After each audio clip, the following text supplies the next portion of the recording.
What? হুট করে তুমি ঢাকা থেকে চিটাগং ইউনিভার্সিটি কেন শিফট করতে যাচ্ছ? স্যার আমার বয়ফ্রেন্ড চিটাগং ইউনিভার্সিটিতে পড়ে, বুঝতেই তো পারছি। কার বয়ফ্রেন্ড? আমার। হোয়াট?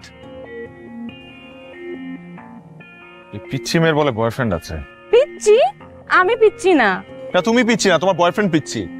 তোমার বয়ফ্রেন্ড কি তোমার মতোই দেখতে, পিচ্ছি টিচ্ছি সেম? আল্লাহ। স্যার শোনো, তোমার এখন পড়াশোনা করার বয়স, প্রেম করার বয়স না। স্যার জেনজিরা পড়াশোনা আর প্রেম দুইটা একসাথেই মেনটেন করতে পারে। আর আপনি আজকে থেকে আমাকে চিটাগং ইউনিভার্সিটির অ্যাডমিশনের জন্য পড়াবেন, ঢাকা ইউনিভার্সিটির জন্য না। কারা? জেনজি? আমি তোমাকে চিটাগং ইউনিভার্সিটির জন্য পড়াতে পারবো না।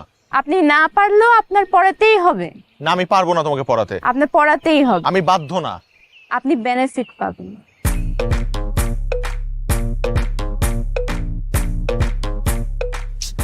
ছি ছি, আমি তোমার স্যার।